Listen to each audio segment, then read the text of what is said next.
What is going on, people? What's going on, SG? And we're back in the building. Yes, it has been a little bit of a hiatus. Obviously been away for a minute, been a little bit ill. But I thought, you know what, let's come back. International football. Obviously we saw England play yesterday up against Italy. Obviously beating them 3-1. So now we're coming to the end of the international week.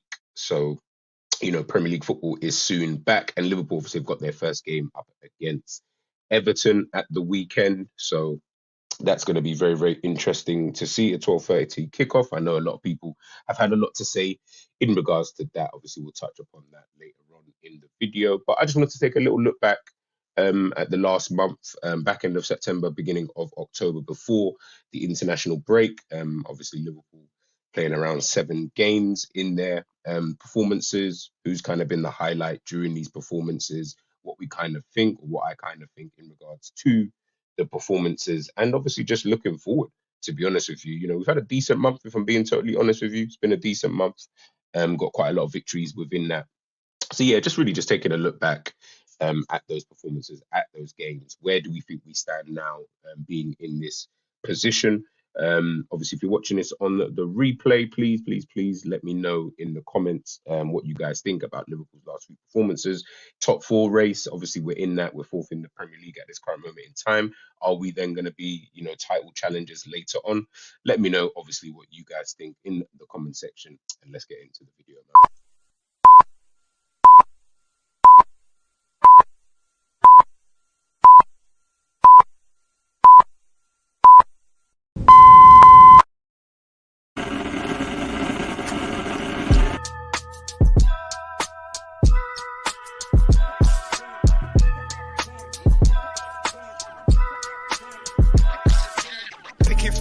Now you know I'm coming through. When the growth look good on you, best believe they wanna screw now. I've been trying to climb, devil threw me in the dark. Baby, don't be insecure, you can still go make a mark like blow. Could never let them drain my soul now.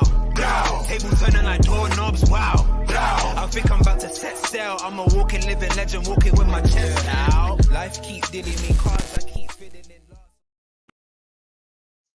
So yes, people, Stu, and we're here. As I mentioned before, it's been a little bit of a time away. This international break, I hate it, to be honest with you. I generally do hate it. It's always so boring. We're always trying to find, like, obviously we've only got international football to realistically look at, so we're always trying to find, like, okay, who's playing well, during the international breaks, who's doing this, who's doing that, and all that kind of good stuff. So it is always that period of time. We're trying to find little bits within performances and stuff like that, from certain individuals. What we think moving forward. Obviously, our players getting injured, all these kind of stuff, and I just hate it, man. It's so boring. And usually during this period of time as well, this is where we start seeing like the wildest takes. This is where we start seeing people being compared to this guy or compared to certain players of old, and all that kind of stuff. And I'm always sitting there, literally sitting, thinking in the back of my head, man, we really do need Premier League football to come back, man. We really do need it to come back, because otherwise some of these theories, some of these things that people have been saying recently have been really, really wild, really, really wild. But it's coming back soon. And obviously we've got that, I think, 12:30 kickoff against Everton. As I mentioned before, a lot of people have spoken about that. Look, I don't know. I don't work for the Premier League. You're going to have to ask them in regards to why is it that Liverpool keep getting, after international breaks, we keep getting these 12:30 kickoffs, something that Jurgen Klopp has obviously spoken about before. We do seem to get a lot. I think Liverpool have got, well, no, we have got the most in the Premier League. I can't remember the exact number. I'm going to say 16 since Jurgen Klopp, no, since 2017 or something like that. But I could be completely wrong. But it's for some reason I've got the number 12 and I've got the number 16 in my head. So it's one of them. It's one of them. But I know the next team after that was Tottenham on 6. So Liverpool have had an enormous amount, of 12:30 kickoffs. Why? Like I said, I don't know. Obviously, the way I look at that is like, yes, look, obviously we're having a lot of 12:30 kickoffs, but ultimately, when you do think about it, if we didn't have so many South Americans in the team in the first place, it probably wouldn't be so much of a big deal if I'm being 100% honest. I don't think we would be looking at it like, oh my goodness, we've had so many 12:30 kickoffs and this, that, and the other. If we had less in the team, then it might not be so bad. But ultimately, we do. So, of course, it's going to be a talking point, for Liverpool, especially when we've had so much more, than, the next team being Tottenham, kind of thing on six or whatever it is. So, of course, it is going to be something that is talked about, to some kind of degree. But ultimately, we're here now. So, we just got to deal with it. I don't want to use that as an excuse. I don't really care about all of that stuff. But ultimately today we're obviously here to talk about Liverpool's last month of football, man. We played 7 games, won 5 of them, drawn 1, and obviously that defeat to Spurs, the whole VAR game, as they want to kind of call it, VAR shambles. There's been a lot added to that after that game, in regards to maybe the way that VAR work, maybe the way that VAR, move forward with everything. Whether you're happy with it or not, I guess it's, again, that's subjective. I guess we'll only really know, moving forward for the rest of the season. One thing I will say is there's going to still be mistakes. They're only human, at the end of the day. So they are going to still make those kind of mistakes. They are still going to be, putting themselves in positions where that human error is going to come into play. So once they do things like that, we've just got to take it. Listen, I'm not saying it's easy. I'm not sitting there saying, "Oh my goodness, yeah, just shut up and get on with it." Of course, if they're making continuous mistakes and they're mistakes that they shouldn't really be making, then of course, we're going to be angry. We're going to want to, something to be done about it. But ultimately, we know there's going to be more mistakes. That Liverpool game isn't going to be the only mistake. There's going to be another mistake in the next game. There's going to be another mistake in the game after that, and the game after that. It's just one of those kind of things. So yeah, man, I think, moving forward, we just got to kind of wait and see. As long as they do, I think people are not really too fussed. As long as they kind of do, their best, so to speak, then we can't really ask for more. If someone's doing their best and their best just isn't good enough, then it is just a question, really of that, in that kind of case. But we really will just have to wait and see. Big up John, in the building, man, my guy right there. You guys obviously heard the intros and the outros. That's obviously him. Make sure you guys are obviously heading on over to his YouTube channel, Instagram page, TikTok, all of that, and you will find all of that with you. Hope you're doing well, John, by the way. Again, if you're watching this on the replay, please make sure you're smashing that like button. We are on the way to 900 subscribers. It's nice and early in the day, man. Yeah, I mean, it's just coming up to midday as well. I thought just chill, just relax. I mean, let's just talk club football now, man. Like I said, I'm bloody bored of talking about England and what they can and can't do, moving forward. But Liverpool. So Liverpool started just after not this international break, the previous international break. Liverpool obviously come back, and their first game is against Wolves.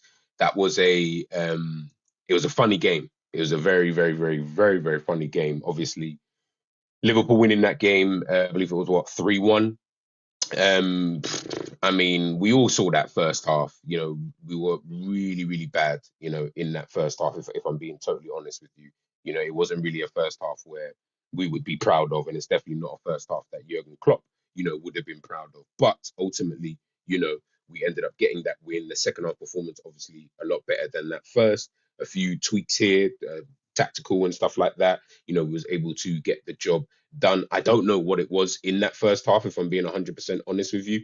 It seems to be a theme, something that I mentioned obviously in the previous monthly review, something I mentioned really throughout the games, and other people have mentioned. It just seems to be the way that Liverpool start games, the way that Liverpool kind of move this season. We just don't seem to be able to really start that well. I don't know what it is. I tried to come up with every thesis that I can think of, but at this current moment in time, I don't really have an answer as to why, we seem to be just kind of on the back foot. Whether it's a case of we're trying to potentially work out what the opponent's kind of game is, whether it's a case of we're just looking at it and thinking, we can't really, impose what we're trying to do at this current moment in time, all of that kind of stuff. Big up Ryan in the building, my bro. Hope you're well. Hope you're well. Um, yeah, man, it's just a bit of a weird one. It is just a little bit of a weird one, and I don't really get it, and I don't really like it because I said throughout a course of a season, I don't really feel like these kind of things will be sustainable. But, the caveat to all of that is always going to be if you're winning games does anyone really care?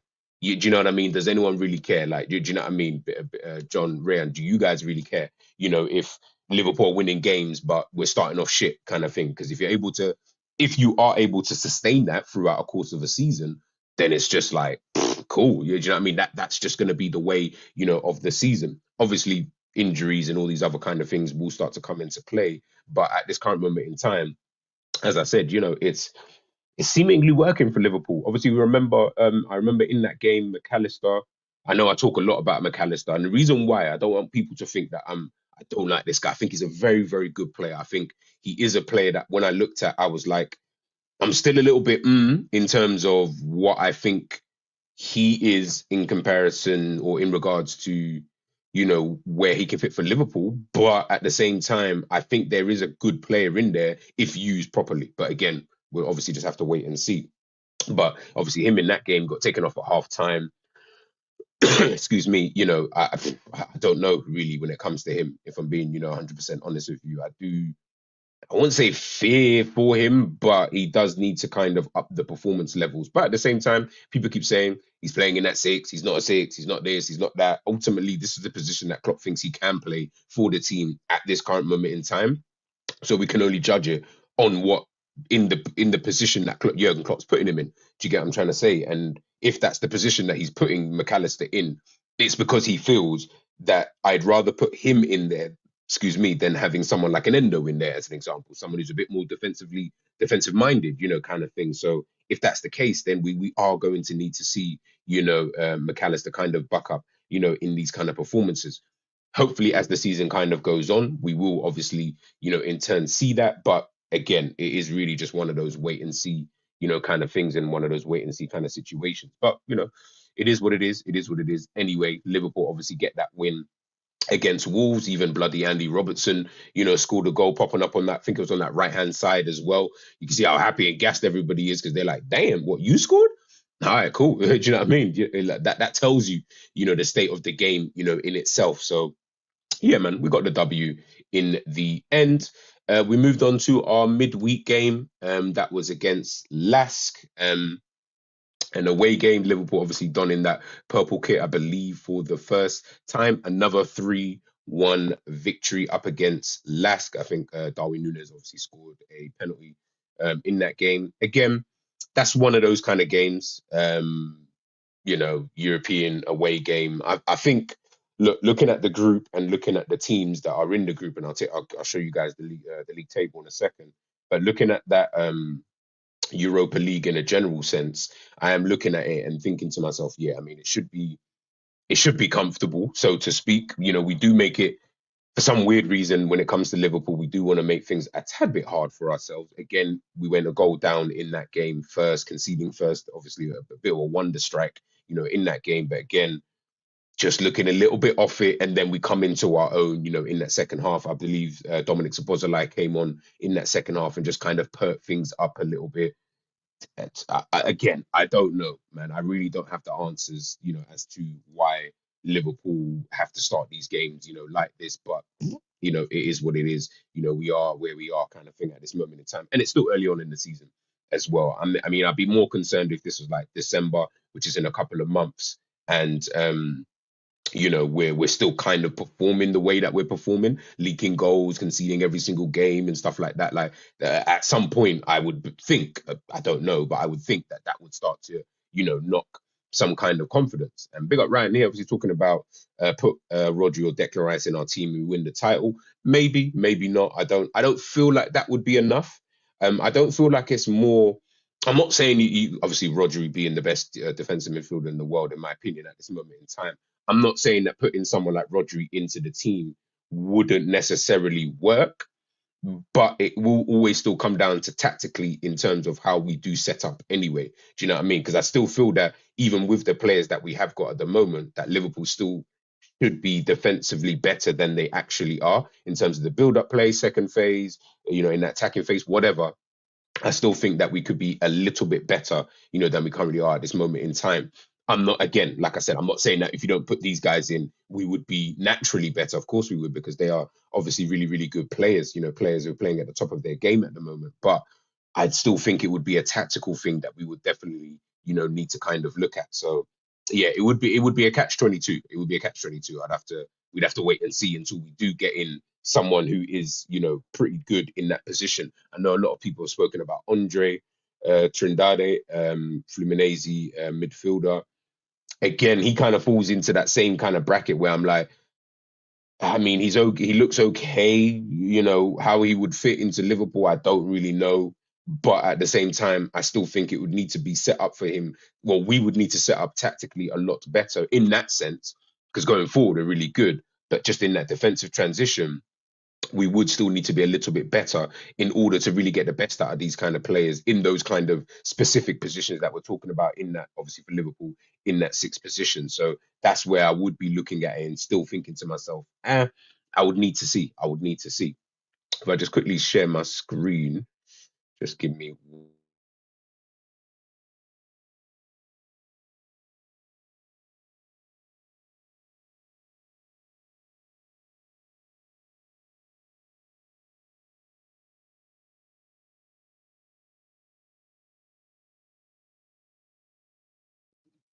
Hopefully, you guys can see that on your screen, the Europa League table. Let me just enlarge that.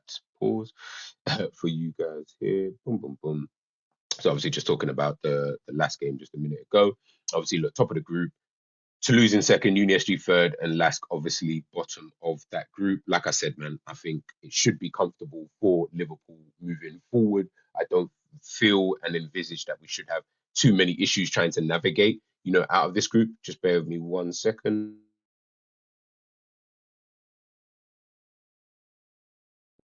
Yeah, just checking the sound quality or the sound was on for you guys. But yeah, 5 goals scored, in the group, 1 goal against. Like I said, man, there's not really much to really even touch on with that. We should be winning 6 out of 6. In these kind of group games. If I'm being totally honest with you, we should have too much. For these teams, I think it would only be really on us if we're just not really on job. In whatever game, like the away games and stuff like that, where I would then see, potentially Liverpool, would I say, faltering, so to speak. But other than that, I do think that we should really just have no problems in this group. It's kind of a boring group, if I'm being totally honest with you. I mean, Toulouse probably being, mm, yeah, maybe Union SG might finish second. I don't know how many teams actually go through from these groups. I'm assuming two, but I don't know. I'm not 100% sure, but I'm assuming it's two teams. I think at the moment you'd say Toulouse, but Union SG might be a team. Um, I think as the games kind of progress, we all got 4 games left. As the games kind of progress, they may pick up points, elsewhere. And you never know, man. We might lose an away game somewhere. I have no idea.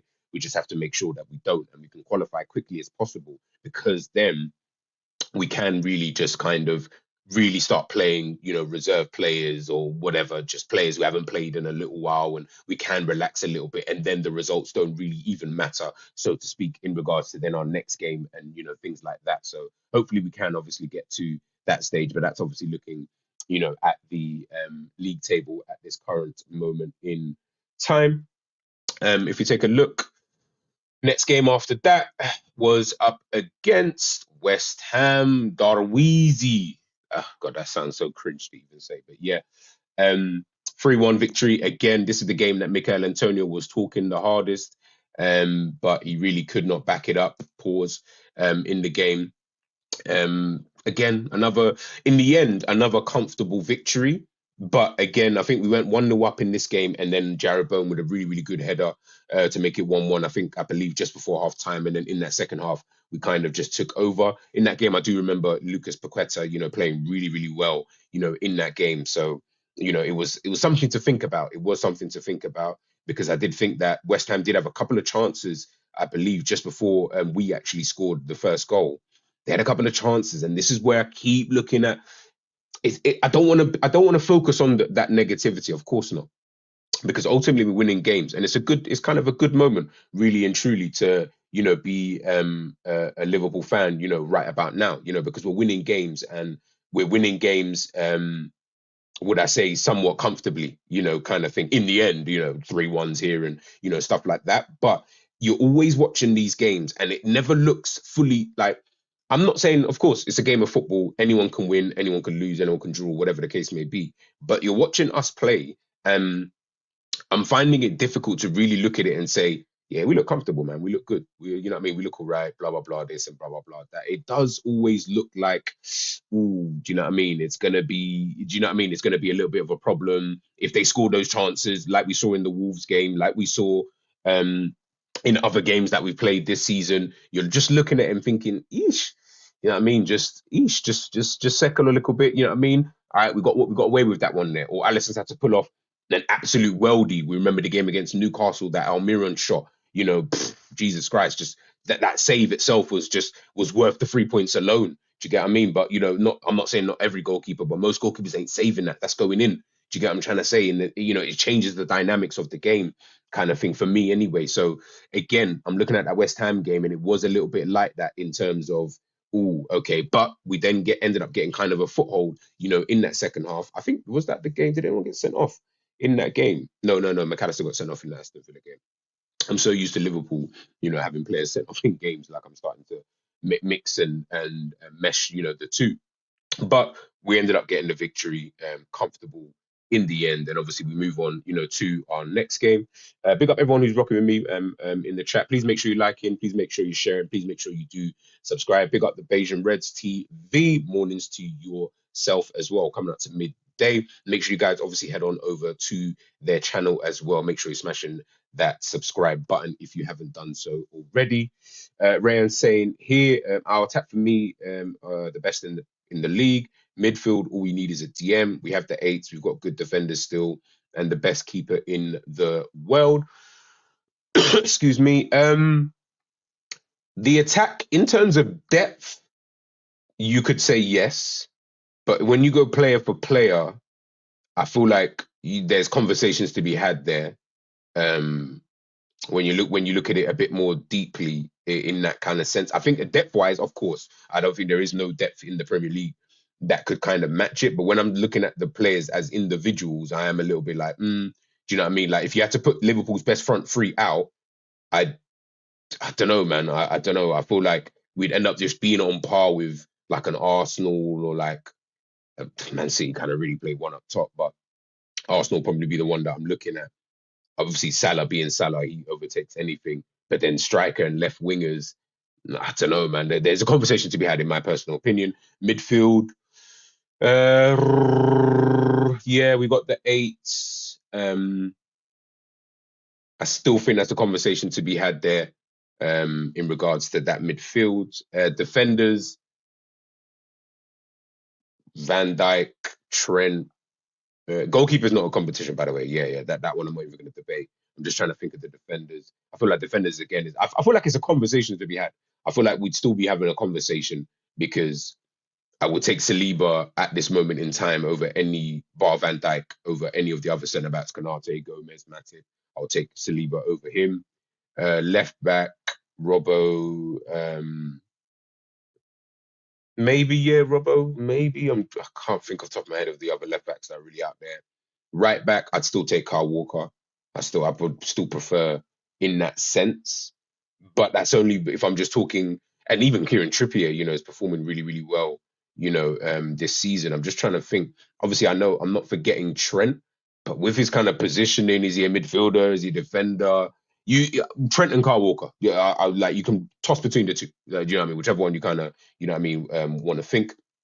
Our defense gets way too exposed by the lack of a DM. City have lost all three games without Rodri. Take Rice out of Arsenal and Partey out as well. And also defense struggles as well. And listen, look, like I said, you're inevitably going to do so, kind of thing. But I do still think that these teams are still able. I mean, you got to remember, City have got Kevin De Bruyne out and Rodri out. Do you get what I'm trying to say? Like, it's still going to be quite difficult when you've got two of your main assets, you know, really out of the team, kind of thing. It's then going to make it quite difficult for them to be able to really function to the best of their own, you know, ability, because then you're slotting in other players who are just not really as good. But it is going to be Rodri at the moment because he started the season, and I think Kevin De Bruyne has been injured really since the beginning. So obviously, of course, it's going to look more so that they're missing someone like a Rodri, you know, in that team, kind of thing. But I don't really think it was really even just down to their DM kind of situation, if I'm being totally honest with you, because I felt like they should have beat Wolves, if I'm being honest with you. But I wouldn't put it necessarily down to that. But again, conversations to be had, and I do agree with you. In that kind of sense, Rob, I think has been solid defensively this season. To be fair, yeah, he's been all right. Definitely way better than he was last season, anyway. But I don't really want to judge it too much on just last season. I would say, yeah, in general, he has been better. In that sense, big up Trudon in the building, man. I hope you're well, brother. Nunes did his thing versus Brazil. Yeah, he did. The enigma, in the team. I feel like Nunes is one of the like this so far, like in the last like month anyway. He's just kind of gone about his own business, which is good as well. Do you know what I mean? Like I don't look at him like I don't have the same pressures for Nunes that I would have, say, for Haaland, of course, like or Harry Kane. These kind of players. I don't look at these kind of players and think to myself like when I look at those players, I'm like, yo, I need them man to be scoring all the time because that's what they've proven to do, kind of thing. Forget what else they're doing in and around that. They need to be scoring. If they miss 2 games without goals, then it's going to be a bit of a problem. Nunes has just kind of slowly just been doing his thing, putting in some average performances, some good performances, some just okay performances. But I think now it's good for someone like Nunes to kind of get the game time. Do you get what I'm trying to say? Where I always think it's important for you to have those kind of performances as well within your kind of makeup, because it's not going to be every day that you're going to play amazing. It's not every day that you're going to play, out of your skin and stuff like that. There are going to be performances like everybody, like literally like everybody. I've seen De Bruyne do it. I've seen Modric do it. I've seen Javi the Iniestas. They've all done it where, and obviously those are like the top echelons of players, but they've all had periods of time where within 10 games, man's not perfect for 10 games. Do you get what I'm trying to say? And I think that's why it's good that Nunes has had these periods where some games you're like, he was okay, or da-da-da-da. Some games really, really good. Sometimes he was offering us something a little bit different in terms of he might not score a goal, but he's creating space potentially for someone else and, stuff like that. So, yeah, it's good. I think it's good, for someone, like Nunes. Just go through a couple more comments. Big up ends, man. Big up ends, man, in the bill. Din, hope you're well, brother. Yeah, big up the ladies in the chat if you are in here as well. Big up everyone. I've been impressed by Nunes this season, to be honest. Yeah, he's been all right, man. He's been all right. It's so difficult because man judging it by last season standards, but I guess that's all we can do for someone like him anyway, because he only joined last season. Yeah, he's been decent. He's been better than in terms of overall, he's been better than he was, or he looks better, should I say, than last season. Obviously, at the end of the day, he's still going to be judged by the goals and that you score. So, if he's getting the same amount as he is last season, I'm going to be like, well, he hasn't really improved that much. If I'm being totally honest with you, his goal yesterday was cold. Yeah, he's got those. He's got those in his locker. Trudon, why Brazil persists with Edison over Allison baffles me. I haven't watched too much of Brazil, so I'm not even going to pretend like I would know the answer to that. The only thing I could think of is if they're trying to play out from the back and they want a certain type of football, you probably would go with Edison. I would Edison for me is better than Allison in that regards because he's better on the ball than Allison. So that could be the only thing, because if it comes to just genuine goalkeeping, and as well as Allison can obviously play out the back, that's not to say he can't, but Edison is better. That's the only thing I can think of. Literally, that's the only thing I can think of. If they're trying to play a certain type of style from the back, then maybe Edison might be better served for it. Again, I have no idea, so I'm not going to pretend like I know, the answer, to that kind of question, man. You'd have to you'd have to speak to someone who watches Brazil quite often. Ryan said, can you see a scenario where we are top of the league by the next international break? Bro, why is there another fucking international break? Excuse my language, so early on in the day. That's starting to really, really piss me off. Like, why do we need so many international breaks? But can I see a scenario? Maybe, depending on if other teams drop points, then yeah, obviously because of where we are in the league, then yeah, I think it'll just be down to if the other teams drop points, then possibly. I think we'll be at minimum third by the time of the next international break kind of kicks in. I think it will just depend on, because if Man City win their next few games now between now and the next international break, obviously they'll definitely be ahead of us. Arsenal do the same, Tottenham do the same. So I think it will more depend on what the other teams and how they kind of fare. If we can obviously slip in front, during that period of time, then yeah, do you know what I mean? Then I can see Liverpool being top. And then it starts to look a little bit different. Then people are going to start talking about the title again and, all that kind of stuff. So again, it'll be very, very interesting, really to see. Obviously, we move on to our cup game. excuse me, that we had against Leicester City. Another, in the end, comfortable victory from Liverpool. Again, another 3-1. You know what's crazy? In the last 1, 2, 3, 4 game, well, since that previous international break, the first 4 games that we played after that into the international break, we won 3-1 in every single game. It's becoming a bit of a theme. So again, another goal conceded, but ultimately we're able to get the job done later on in the game. I think overall that was it was like a calm performance. Leicester City, from what I can remember of that game, they were really playing out, from the back. And one thing I respected about them was, listen, one thing I'll say about Liverpool, even in their darkest moments, you can't be dilly dallying on the ball when it comes to Liverpool. It's long because we will harass you like there is no man's business. Like honestly, we will harass you. So when you then try to play out from the back and you try to do all of these like funny, cute little things and all these kind of stuff like that, yeah, it starts becoming a little bit political. If I'm being totally honest with you, do you know what I mean? Like you can't, even like I said, even during Liverpool's like dark moments, you really, really can't, do those kind of things. So you have to be so careful when you do those kind of things. And they just continued, even after, we were like 2-1 up, 3-1 up, they were still trying to play out from the back and pop the ball about, and they looked nice on the ball. But again, I just felt like we had a bit too much quality, and they weren't really imposing that much, too much in the game. If I'm being totally honest with you, we had a few scary moments here and there where maybe if they were a bit more decisive, then yeah, I would have said, okay, yeah, boom, they should be scoring or they could be scoring goals. But as a general, in general, should I say, sorry, I didn't really feel like, Newcastle. I didn't really feel like Leicester City were gonna pose us, too many problems. If I'm being totally honest with you, guys, you got any questions or anything like that? I'm literally starring them as we speak, and I'll get to them in a second.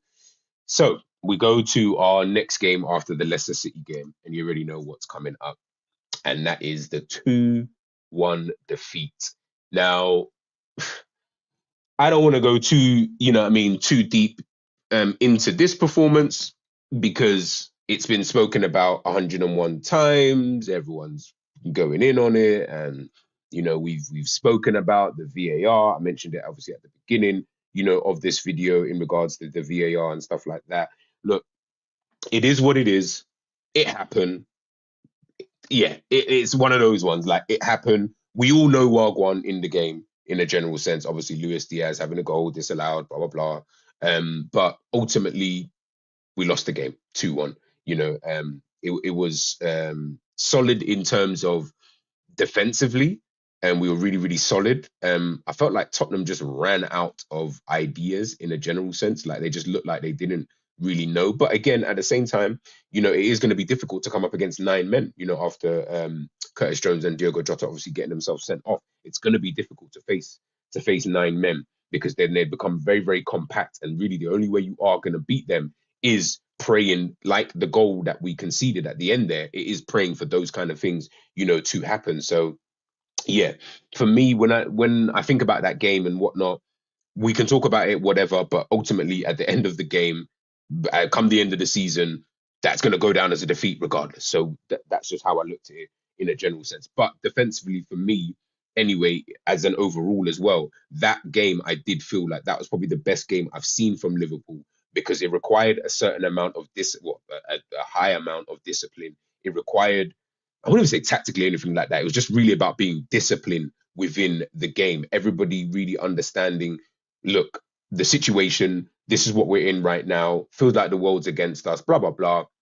We need to kind of try and hold it back. And obviously, I felt like we did deserve a draw in at least in the game in itself, kind of thing. As an overall, anyway, I did feel like, we did deserve a draw at minimum, in the game. But it was a defeat for Liverpool's first defeat, of the season. So, it's a tricky one to take. It's a hard one to take because of the circumstances, obviously, of that. But it's a defeat, nonetheless. I don't want to go too deep into that. Like I said, everyone's already spoken on it and moaned about it and said what they've needed to say on it, kind of thing. We move on. Obviously, we had another midweek game in the Europa League against USG, the McAllister brothers coming up against each other in that game. Obviously, we saw Gravenberch getting himself a goal in that game as well. Gravenberch, obviously, I saw your question, Rayon. I think he's a very interesting player. Obviously, win the game 2-0. And obviously, again, like I said, not really too much to say on these Europa League performances.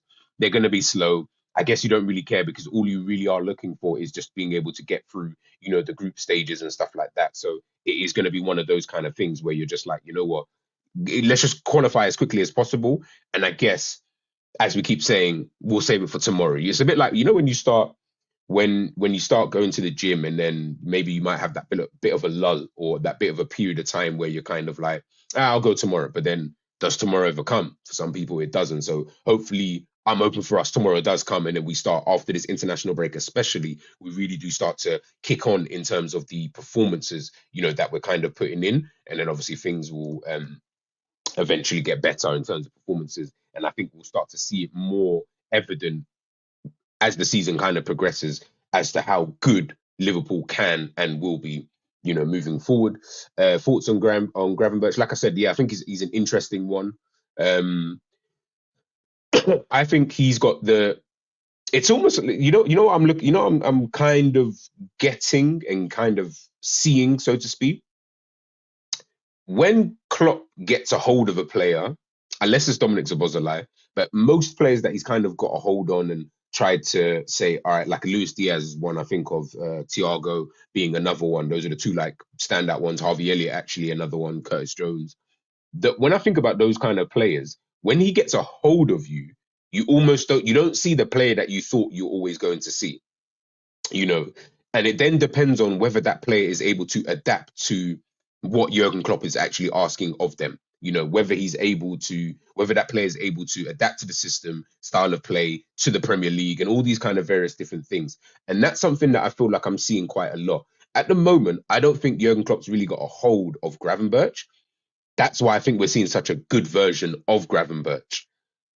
But when I looked at, say, players like Luis Diaz or Thiago, I'm not saying they've not been decent, so to speak. But once he's kind of got a hold of them, I see too much of a different player, and it's not the player that I thought we were signing. Inevitably they end up being a different type of player. Now, that's not a problem, so to speak, but you take away a bit from their kind of game. I just hope that Klopp just allows Gravenberch to kind of be the player that he is at this current moment in time, because I think if he is going to be the player that he is at this current moment in time, that's when I feel we're going to see this kind of Gravenberch. And then as he gets more experience and stuff like that, we'll start seeing, him coming into his own and, stuff like that. But I do think at this present moment in time, Gravenberch has played, really, really well in the games that he's come on, in the Europa League games, even the game against, Brighton, which we'll touch on in a minute, playing really, really well when he did come onto the pitch, really should have scored, because I think that actually contributed majorly to us not getting the 3 points. Excuse me. So yeah, I think Gravenberch, he started life off at Liverpool pretty well in the games that he has kind of played. So, long may it continue, really and truly, man. Long may it continue. Big up Hakeem in the building. So we go to our next game, which is obviously the last game of this calendar month or whatever, of September/October, which is obviously the 2-2 draw against Brighton, which was obviously our last game before the international break. Again, more drop points. This was supposed to be the period. These are the two games, Tottenham and Brighton, where we were looking at those two games, and a lot of people spoke about if Liverpool were able to get through these two games, then that, again, like I said, people talk about the title, this and blah blah blah. Listen, we're still so early on, in the season, so there's still so much football, left to play, lots of twists and turns and things like that that I think we're going to see. But these were two important games, in my personal opinion. And Liverpool came out of those two games with 1 point. That's not good. That, whatever way you want to dress it up, for whatever reasons you want to throw in there. Again, I know in this game that people were talking about, can't remember who it was supposed to be sent off when we did have that penalty that Salah dispatched. But ultimately, we still had the rest of the game to win the game. As I mentioned, with Gravenberch obviously coming on, should have scored. And I, like I said, when you miss chances like that, it gives the opposition a bit more impetus. It gives the opposition a bit more ammunition to kind of say, you know what, we're still in this, we're still in this kind of game. We can go in and, and they haven't scored. They're not playing particularly that well. So yeah, why not kind of go for it? Brighton's always seemed to be like a bogey team for us in the last, like, couple of seasons, if I'm being totally honest with you. Even the games that we have won recently, like before, in a couple of seasons before, it's always been a bit hickey kind of thing. It's only really when they first joined the Premier League, maybe we were dispatching them calm. But then as time has kind of progressed and they've kind of found their own in the Premier League, I felt like Brighton's always been a tricky one. And Brighton always seem to turn it up against big teams for some weird reason, but then go and get slapped 3-0 or 5-0 here against Everton's and stuff like that. So they're a bit of a weird team. Very, very good manager, obviously, of course, play really, really good football. But in a general sense, I did look at that game and thought we really did need to get the 3 points in this game. We really, really did. You know, heading into that international break as well, I just felt like it was so important to get the 3 points, and we just didn't, man. Do you know what I mean? And they had chances. We saw the João Pedro's chance at the towards the ending of the game. He should be scoring that as well. So maybe a draw was probably deserved, but it was a game that I really did look at, especially after that Tottenham game. And I was saying to myself, yeah, now we need to get these 3 points, man. Because if you don't get these 3 points, starts to look a little bit problematic, if I'm being 100% honest with you. Do you know what I mean? So again, like I said, last two games of the before the international break, Liverpool walk away with 1 point. So it's a tricky one. It is a bit of a tricky one, because prior to that, we won the previous 5 games before that. So, you're looking at the month. How do I view the month? Do I think it was a good performances? And, in terms of the games that we won, I'll probably say I'll give Liverpool a 7 out of 10, which is still kind of high, if I'm being honest. But yeah, I'll give Liverpool a 7 out of 10 within that month. Performances for me still not really there.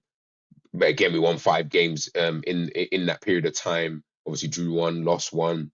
Those happen to be against the better teams. So is that an indication? I don't know, because I feel like we'll dispatch Everton with ease at the weekend. I'm saying that now, and touch wood, nothing goes wrong there. But yeah, like I said, those 2 games for me were the key games of the month, and we didn't really come through with flying colours, if I'm being totally honest with you. Regardless of how good we've been prior to that, those are probably the 2 toughest games in terms of back-to-back games that I think realistically we've had since the season began, and they haven't really, panned out really well. But ultimately, let me know, you guys, in the comments, those watching on the replay, how you kind of view the month in terms of out of 10. Like I said, I'm giving it a 7 out of 10. Maybe I can potentially push it to a 7.5, because only 2 games where we didn't pick up maximum points or get the victory. So 7.5. I'll be kind to Liverpool. My star for this kind of month, got to be this guy here, man. It's got to be this guy here. Without this guy, Liverpool would really not be where they are at, if I'm being honest with you. Alongside Alisson, I think Liverpool really would not be doing that well, if I'm being totally honest with you. When you look at the last month, I'll take the banner off. I don't know if you can see it.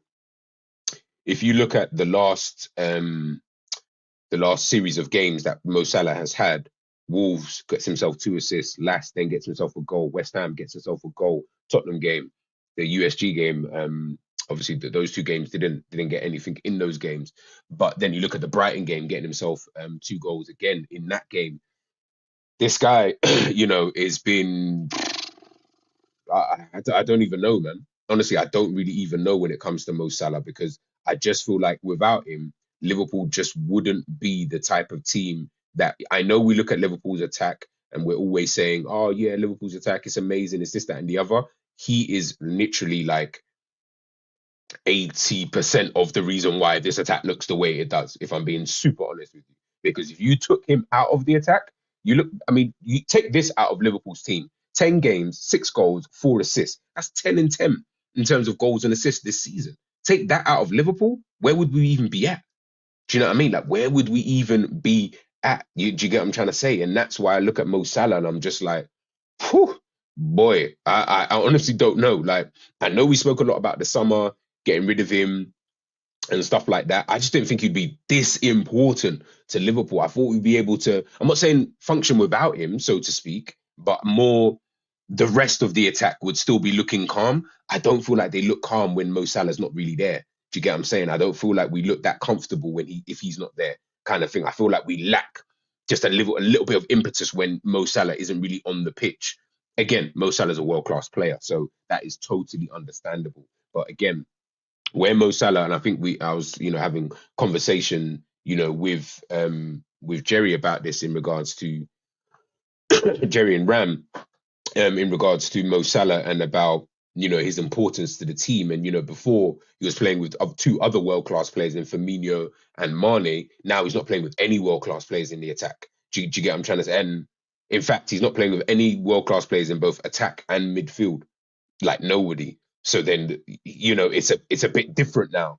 Do you get what I mean? Like it really is on him to kind of, I need you to step up. And obviously you guys are seeing there, 10 games, 6 goals, 4 assists. Do you get what I'm trying to say? This is Mo Salah this season. Whatever we think, however we feel that he is this season, whether you think he's improved or whatever, this is what we'd be missing, without him. Now, we can look for other players, so to speak, to maybe replicate like to a degree, but it will be difficult. It will be a difficult job, once he does leave. And then we are looking towards the Nunes, the Gakpos, the Diogo Jotas, the Luis Diaz. We're looking towards these guys to be able to kind of share the burden and share that load, when once Mo Salah obviously eventually, does leave Liverpool. Are they going to be up to par? I don't know. Obviously, we'll just have to wait until that time, to wait and see. But at this moment in time, him and what, it's funny that you even mentioned that, sorry, Rayon, if we somehow win the league this season, it'll be Salah and Alisson carry job. I believe that. I believe right now, anyway, just based on everything that we've seen this season, for me, if we are going to do anything special, so to speak, this season, it will be those two. It ain't going to be anybody else. It's going to be those two. They're going to need to be Liverpool's best players. So at the back end and at the front, we're going to definitely need that. I think everything in the middle is a bit higgy, so to speak. Players are just kind of, some are playing well here, some are playing okay there, some are playing shit sometimes, this, that, and the other. But those two are really going to need to be on job, if I'm being 100% honest with you. So yeah, man, it's gonna be interesting. It's gonna be interesting to kind of wait and see, really how that kind of pans out, so to speak. But yeah, man, that's kind of just like my little review. Looking back at the last month, looking at little bits and bobs.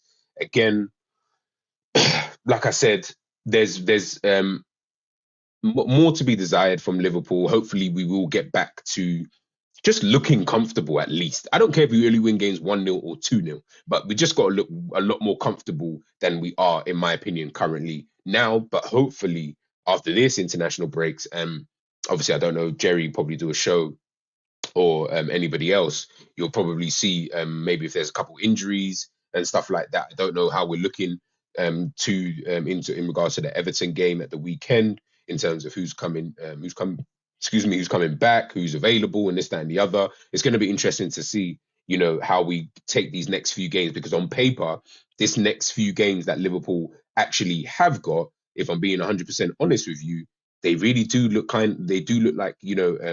like favourable fixtures. If I take a look here, if I just share my screen, um, show you guys the Liverpool fixtures that we've got coming up next. It's a bit too big. So yeah, we've got obviously Everton coming up next. Then obviously we've got Toulouse in the Europa League, Nottingham Forest in the Premier League 3 days later. Then obviously we've got Bournemouth in the Carabao Cup. Then obviously we go to Kenilworth Road to face off against Luton. Then we've got Toulouse again for the second game against those guys. And then obviously we round it off with our last fixture before another flipping international break against Brentford at home. Now, on paper, if I looked at that and you asked me, what do you see, necessarily happening? I would say win here. To be honest, win against Forest. This Bournemouth game I look at and think, I'm not too sure about that one. Because it would depend on the team we play, and it's away. I don't know. Luton win, Toulouse, I'm gonna say win. Brentford, I'm gonna say a narrow victory there. So really and truly, we should be winning all of our Premier League games.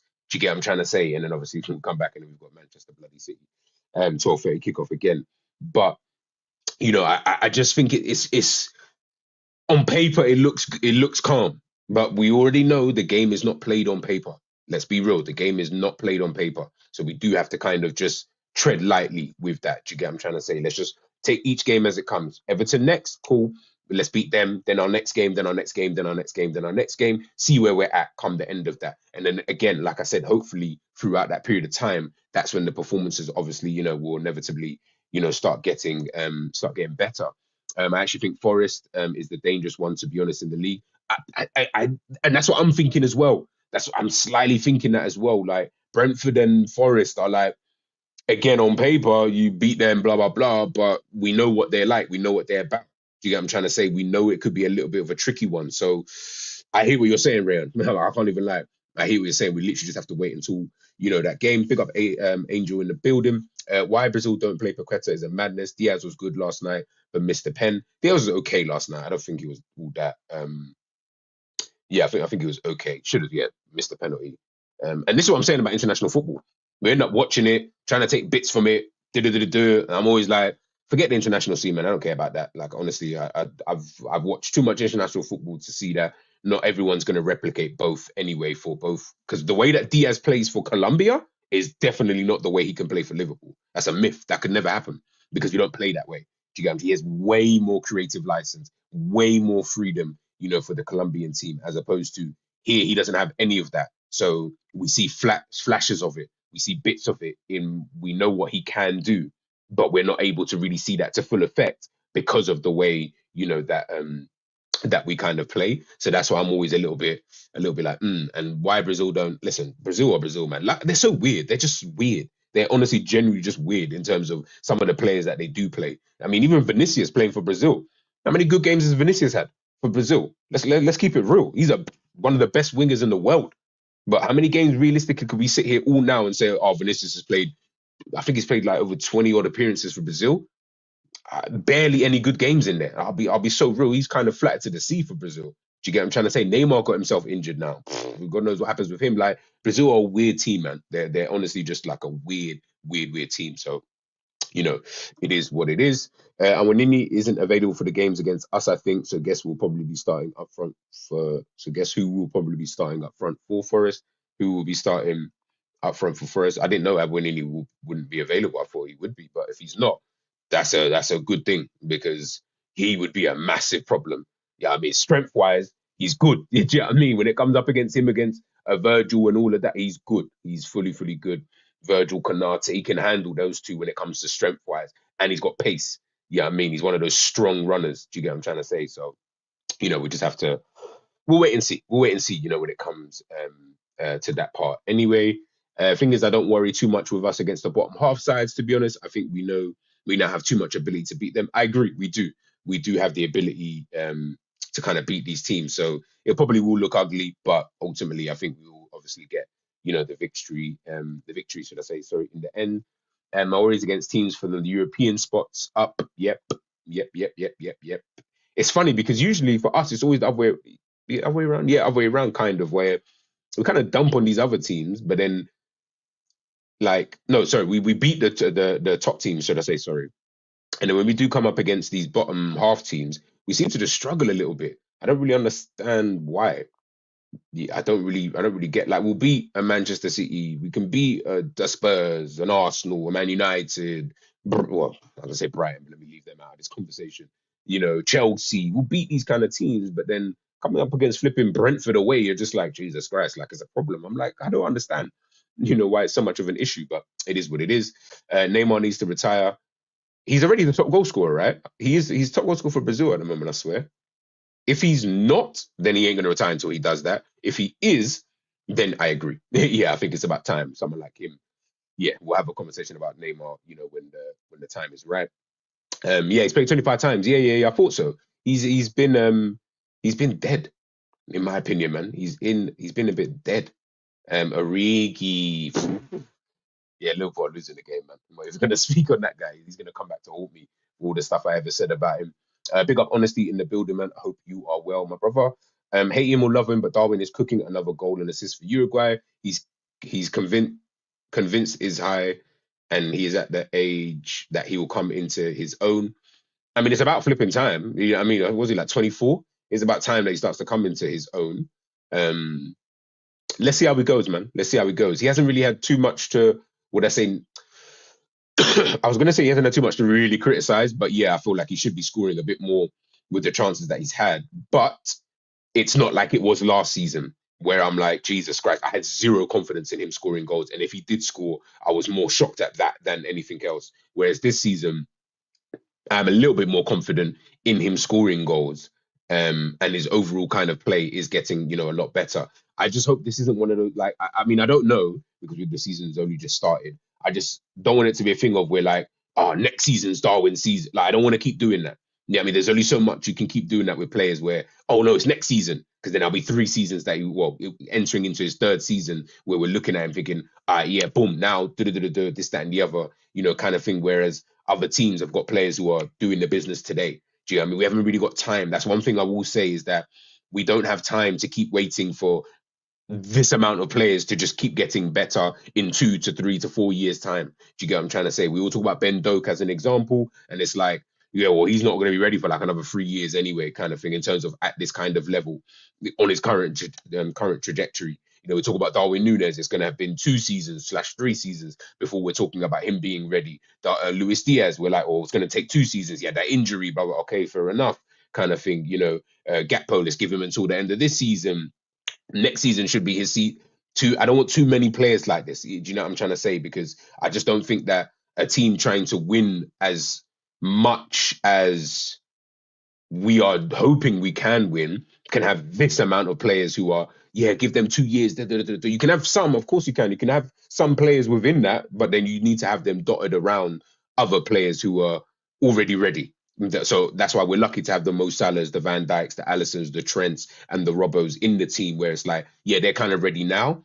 Hopefully, with the other players that are dotted around, in the team, even though those guys I just named, bar Trent, aren't getting old, but those players are there, like where we can at least hopefully have a good base to start with, kind of thing. But again, let's wait and see come the end of the season. Hopefully, as negative as I've been about Liverpool, hopefully we do end the season and we have got trophies that we can start, talking about, the big boy trophies and stuff like that, where we can really sit back and look back at this time and, generally say, oh yeah, cool, we won this, we won that, this team, boom, and we've got the team and the nucleus of the team to then build and go forward, blah, blah, blah. Jarell Kwanzaa playing really, really well in the games that he's played and stuff like that. So hopefully we are heading into that natural kind of progression. But again, it's just a wait and see. We're so early in the season. I don't want to say too much because in my opinion, we're not there yet anyway. And we're not even in December where I can be like, all right, this is a good measuring point to see where I think we are at and blah, blah, blah. At the moment, it's so still early that Tottenham are top of the league. Do we think that's going to be at the end of the season? I don't think so. So, we really will have to, just kind of wait and see. Excuse me. There are people who think we might get Musiala. These people have no shame. Do I think we'll get Musiala? Nah. Would I love Musiala? One of my favorite players in the world. Of course I would. I would love to have someone like him. Big up Michael Talks Football. Guys, make sure obviously you're heading on over there as well. I'm not going to speak for Michael, but I'm assuming when AFCON does come on, head on over to his page because he probably will be potentially doing watch alongs and stuff. Again, I don't want to speak for you. I don't want to speak too much for you, Michael, but I know obviously you did the take a look at the draw and stuff like that. So make sure you guys obviously head on over there, and for just general football stuff as well, all around Europe. Make sure you're heading on over to my guy. We're looking here. Robbo out for a while. I reckon Big Worry could force us to do something in January. Maybe buy a left-sided centre back like Insape, who can also play left back. We should have been doing that whether Robbo was injured or not. Boy, like that shouldn't even be a conversation to even be had. Big up Angel. If Trent can't start before an out of form Phillips and an aging Hendo, he should retire from international football. I hope, bro. It's the less said about England. Usually I'll do a video on England, but the less said about them, the better, man. They're Southgate, their man are weird. They're so weird. I don't know what to say or do. I feel like everything is done accidentally. Like we accidentally qualified. Like we accidentally play well in these games when he probably didn't even think or we should be doing so. Because then 1 minute you look at England's team and you're like, England have a sick depth in terms of the amount of players that we kind of have in certain areas, obviously, of the pitch. But then in other areas, I'm just like, why is Maguire still here? Why is Phillips still here? Pickford, I mean, do we even have... I mean, Nick Pope, I don't know why he's not going in goal. That one baffles me, but it's just, he has his favorites. You know what I mean? He has his favorites, and that kind of bugs me that he has that, because then for me, you're not putting any players there on merit. You're putting them based on you like them. They're players that you know, kind of thing. And it's, for me, it's very detrimental for squad harmony, in my personal opinion, because then players who are playing fantastically well and players who should be there based on their form, what do you do about them? Do you get what I'm trying to say? So yeah, there is obviously all of that. Just going through some more comments before we head out. Michael talks. It's actually funny how Liverpool have the early kickoffs after every international break. But we've got another one after. Got this one coming against Everton. Then we've got another one against Manchester City. So that's flipping hilarious. Honestly, G, I hope we are sensible and we get a left back or left-sided centre back who can also play at left back or play 3-4-3, because Costas ain't it. Hey, Costas might surprise us, people. Yeah, I mean, I think he's dead, but he might surprise us. Liverpool signed him to a new deal. So Klopp wants this guy here. We're going to have to just let it run. We are just going to have to let it run. Liverpool are disliked. Michael, it figures.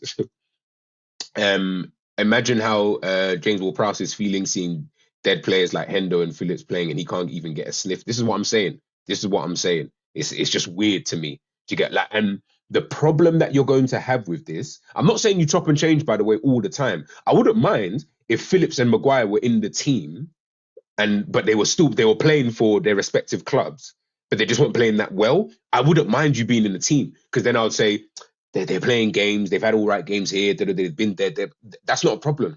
It's when you're not even playing. Like, man are not even playing games, and they're still like every time getting picked for England. Like, other players are definitely gonna look at that and think, bro, like either players like Tomori and Mark Gay and stuff like that, they're gonna look at it and think, but it was kind of long. Like, you know what I mean? I need Southgate to go, because I need a manager who's going to pick players on merit and players who are constantly playing, because then they're in the rhythm and in the thick of things. Can't just keep doing up. But you know what I mean? This loyalty that these certain managers have, sometimes it's just a bit jarring, man. I don't really understand why you have this level of loyalty to these players. But it's going to go either way. He's going to have to die on this hill. England are going to have to win something. Don't win anything with these players, you're pissed. Now you have to leave and you have to get sacked, because you keep playing these guys. These guys don't really deserve to play, but you keep playing them because you feel like nucleus of the team, etc., etc. Boy, they're gonna have to do the biz. They're really gonna have to start doing the biz. Do you get what I'm saying? So yeah.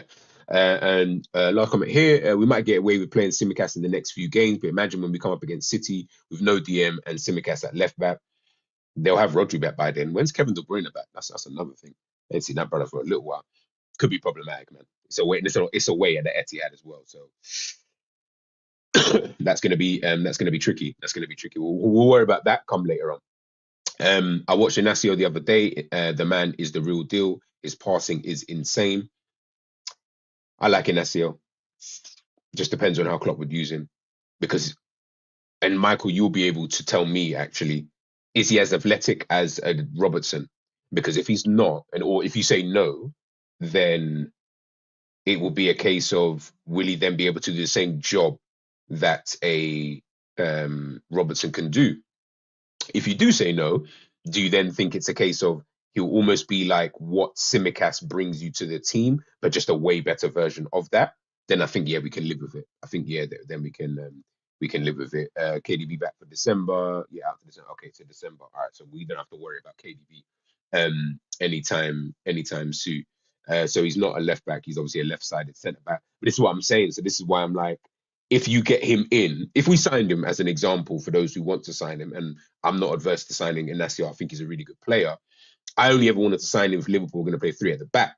If you don't play three at the back, where does he play? Or is it just, yeah, where would he really and truly play? Because then I'm assuming everyone's thinking more, like, you can't even say inside like an inverted fullback, because we don't really do that on the left-hand side, because we already do on the right-hand side, unless Trent's going to move position. You see all the moving parts that I feel like is going to need to happen before all of these things kind of come into play. We've got to start thinking like Klopp, you know. That's one thing I'm starting to learn a lot more. And probably why I wasn't that angry with the transfer windows, because I'm starting to stop thinking like myself and just think, what would Klopp do in this situation? The more Uruguay, the more I see a good team, especially Valverde. He's better than I thought. Very, very good player. So definitely a player I would like to see, you know, if Liverpool could potentially do that deal. If you go for a left back, definitely Estupiñán is the one. That's another left back I was thinking about. I would sign Estupiñán. I think he's a dope left back. I like, yeah, I think he's a dope left back. I think he's a really, really dope left back. I would rather we had sold Tsimikas and signed a Stupinan and have him and Robertson battling it out, and then him eventually taking over Robertson, and then you go in and get your, if you want, Inacios and stuff like that, and then we can change. I just feel like it gives us more options. That's one thing I always kind of say with Liverpool, is giving us more options so that we don't always play the same style of the same formation, the same kind of style. Some games we might want to go three at the back. Some games we got four at the back. Sometimes you got three with the wing back, like whatever. But it just gives us something a little bit different in different kind of games, because not every game is going to be the same, and the opposition starts to get a bit confused. As long as everyone knows what they're doing, of course, I feel like then it confuses the opposition enough, which then puts us at an advantage, moving forward. But yeah, I just don't really think, that, we would do something like that, if I'm being honest. But we'll wait and see, man. I got this little quote here. This is from Matip. I think he'd done an interview recently. It's just a little snippet. Of course, read um, the whole interview in the context, but just something that he mentioned. Our start to the season is not bad, but performances, we've not been exactly where we want to be. We have often turned it around. It's good to know that we still have the quality to do that. I hope that we can keep some clean sheets and win the games. Liverpool have kept 2 clean sheets, I believe, this season. One in the Europa League and one in the Premier League. That is not good. That's alarming, to be honest with you, to know that you played this amount of games and you only have 2 clean sheets to show for it. Forget how many goals we've conceded, because it's usually just one goal that we concede, bar the Tottenham and Brighton game, coincidentally enough, where we conceded 4 goals in those last 2 games. But we are conceding a lot of goals, basically every single game, bar 2. We definitely need to cut it out, man. Like, for me, it's just not really conducive, man. Honestly, it's just not really that conducive. I'll go to the last few questions and then we will obviously head out. Guys, if you haven't already, please make sure you're obviously smashing that like button. This question from Brown earlier: what's been Salah's best assist this season? For me, it's probably the Chelsea one for Diaz, but those assists against Wolves and Newcastle were unreal as well. God, what was that? What was that pass? Was it the Tottenham game? Was it the Tottenham game? It might have been the Tottenham game. Or it might have been a different game I'm thinking of. There was a ball that he played to Diaz and Diaz should have scored. I feel like it was the Tottenham game. That would have been the assist of the season. But yeah, I'll probably say the assist against Chelsea. For me, that was a pass and a half, man. Do you get what I'm saying? Like, that was actually a mad pass. So yeah, that's probably the one I'd go for. Honestly, question G: would you sign players to win now, or you slowly start to buy players with the next manager in mind? Maybe that's why we are buying a bit young. I agree with that last bit. I think that's why we are buying a bit young, and players who still have room for development. And I will always say, you still need to buy players who are ready for the here and now. You cannot just keep getting, yeah, well, in 2 years this guy is going to be this, that, and the third, and in 3 years this guy is going to be sick, and next season this guy's going to be whatever. Do you get what I mean? You do need to start buying 1 or 2 ready-made players who can, because I feel like when you do buy ready-made players, it's not only about just buying the fact that they are ready made. For me, it's also the sheer fact that they don't take too much time to acclimatize. So, not everybody. We saw with Jack Grealish what he was about when he joined Manchester City, and most players who join Manchester City. But I always feel like when you do get these kind of players who are ready today, it helps everything else. Do you get what I mean? It just helps with the other players who are coming in, less pressure on them, less pressure on Gravenberch, less pressure on McAllister, less pressure on Zapotalai, all these kind of things. It gives them a little less pressure, so then they can just go out and flourish. And that's all you want them to realistically do, is be able to go out and flourish if they'd have that less pressure. Whereas because we've brought all of these guys in, like we've had this whole midfield rebuild, the pressure is like, yo, we need you, man, to bang today. You know what I mean? Any shit performances, like even you drop off a little bit, all of a sudden, man's going to be onto you. And really and truly, probably shouldn't be, but ultimately, you're here and you're the one playing and you're the one starting. So I have to get onto you to a certain degree, because it's like, well, you're the only ones who are kind of available. So, do you know what I mean? I just think like it does relieve some pressure, so to speak. So that's why I feel having these kind of players in, would be good. But we'll wait and see. Sane, I know, is a player that's supposedly been linked with Liverpool. Musiala so young, but he's already at a dumb level. He's definitely ready to win today. and can still get better. That's what I love about someone like a Musiala. Sane, been there, done that, got the t-shirt to prove it. He's another obviously top quality player. There's players out there, man. They're not just those two, but there's so many other players, out there. So, we'll wait and see. G, do you think Darren English should still referee Premier League games? Yes. I think man should lose his job on that, and I don't think it's that. But there definitely needs to be more a review on performances, because like my job and like most of you with your job, if after a few months, if your performance level drops within that job, there's gonna be a review about it. Do you know what I mean? There's gonna need to be a conversation like, hey, look, I'm not really happy with this performance, kind of thing, blah blah blah. Where can we improve? Areas to improve. Then a review, a look at that in a month's time, as an example. There does need to be more of that. Problem that we've got in England is that we don't have that many good referees, in my opinion, or just even good officials in a general sense. So when you don't have that many good officials, we're kind of scraping the barrel to even try and find some of these guys anyway. So it is a bit of a catch-22. So where I do agree, where it's like I don't think he should lose a job, but maybe a couple games out, fair enough. I understand it, but then who's coming in? Did you get what I'm trying to say? Like who's the next best guy, or who's the best guy to come in for certain game? Remember, they're gonna have the best. They're trying to have the best referees for the best games or the biggest games, in the league. So it makes it difficult when that number is really, really small. Do you get what I'm trying to say? So yeah, man, it's a tricky one for me. It's a tricky one, man. It's a tricky one. Big up LSE Aaron, man. Hope you are blessed. Hope you are well. Someone in the chat, please answer that question, because I don't actually know.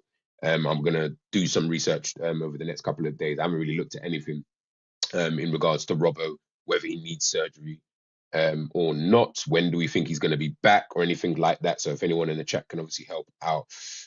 Aaron, it's the Tottenham game. I thought so. That assist would have been mental. Would have been mental. Trust me. We would have been going crazy if that had gone in. Bring Sane in, and if he acts up, we called Sadio to slap some sense into him. You lot are silly. You lot are very, very silly. And last one, demote him to the Championship or League One. Like I said, man, we can do all of that, but if you do that, then who's coming in? That's my only issue. It's not so much that I don't have a necessary problem with doing so, but I do think that it is going to be quite difficult in terms of who else kind of comes in. Big up social joins. What up? Thought this was pre-recorded. Nah, man. I said, let me just jump on live. Do you know what I mean? Let me just chat to whoever's obviously free. I know it's early. I'd started off around about 11:30. I know it's a bit early on in the day, but yeah, man. I said, why not? Do you know what I mean? I said, why not before the rush of Premier League football kind of comes back? And again, I hope everyone's actually well, by the way. I hope everyone is genuinely well. Just in a general sense during this international break. I know it's been a little bit quiet, but we're back in the building, man. We're back in the building. I'm a bit ill, but we're gonna get straight back to it and get into it, man. Those are the rumors about he needs surgery. I don't know. Like I said, it is gonna be a bit of a touch and go. Honestly saying, apparently he is out for months and he needs surgery. We'll wait and see. But guys, I'm gonna wrap it up there for you. Big up everybody in the chat. I do love and appreciate every single one of you. Thanks for rocking with me this early morning / afternoon. Guys, make sure you obviously smash a like, make sure you share, make sure you obviously subscribe. Make sure you obviously set your notifications as well to the Jerry James show. Because I'm sure he's going to be doing a preview for the Everton game. I probably should and hopefully will be there, depending on obviously when he does it. Big up Ends as well for joining in the chat.